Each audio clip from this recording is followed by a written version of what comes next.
मध्य प्रदेश में प्रमोशन में आरक्षण को लेकर जोरदार बहस चल रही है। ये बहस हाईकोर्ट में तो चल ही रही है, लेकिन साथ ही पूरे प्रदेश के सरकारी कर्मचारियों के बीच भी ये खबर चर्चा में है कि आखिर मामले पर होगा क्या, क्योंकि आज 12 नवंबर है और आज मामले की सुनवाई भी हाईकोर्ट में हुई।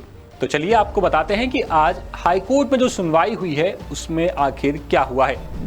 तो बता दें कि मध्य प्रदेश में प्रमोशन में आरक्षण नियम 2025 की संवैधानिकता को चुनौती देने वाली याचिकाओं पर चीफ जस्टिस संजीव सचदेवा और जस्टिस विनय सराफ की डिविजनल बेंच में सुनवाई हुई थी।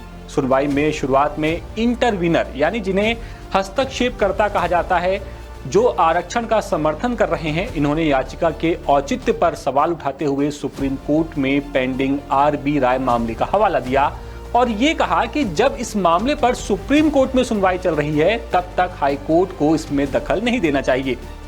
हालांकि हाई कोर्ट ने यहां पर यह स्पष्ट करने को कहा है कि क्या सुप्रीम कोर्ट में सुनवाई के दौरान ये बताया गया कि जबलपुर हाई कोर्ट में भी इस मामले पर सुनवाई चल रही है। इस पर इंटरवीनर और महाधिवक्ता प्रशांत सिंह ने कहा है कि सुप्रीम कोर्ट को इस बारे में कोई जानकारी नहीं दी गई है।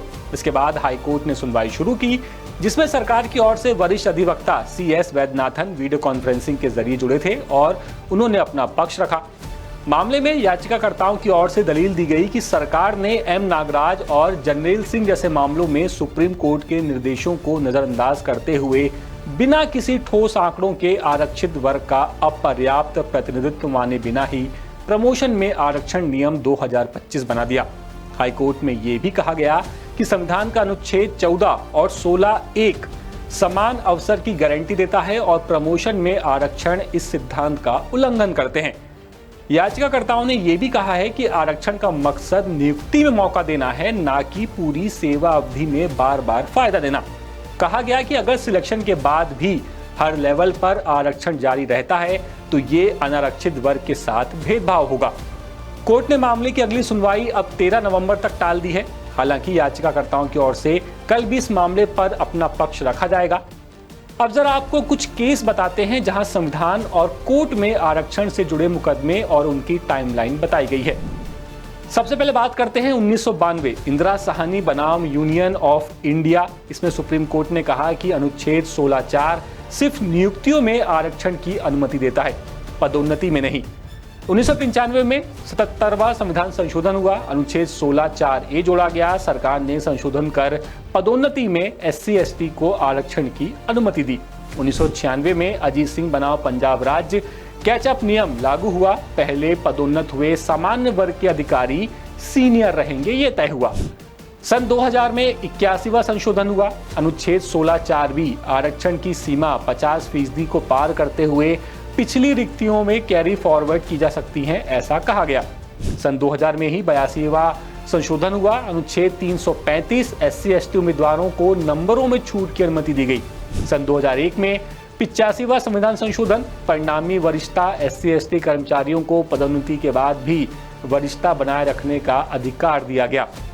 सन 2006 M नागराज बनाम यूनियन ऑफ इंडिया, कोर्ट ने कहा कि प्रमोशन आरक्षण तभी वैध माना जाएगा जब राज्य प्रतिनिधित्व की कमी, पिछड़ेपन और दक्षता तीनों साबित कर दें।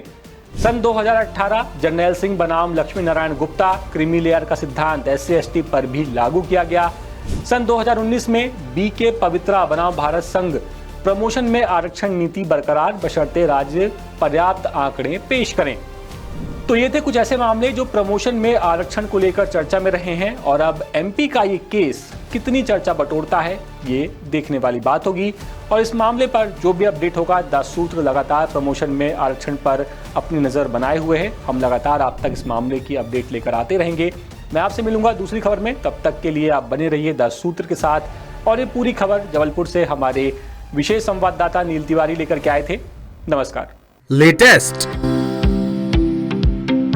इन्वेस्टिगेटिव और इन डेप्थ खबरें देखने के लिए ज्वाइन कीजिए द सूत्र का व्हाट्सएप चैनल, सब्सक्राइब कीजिए यूट्यूब चैनल, लाइक कीजिए फेसबुक पेज और पढ़ते रहिए www.daसूत्र.com।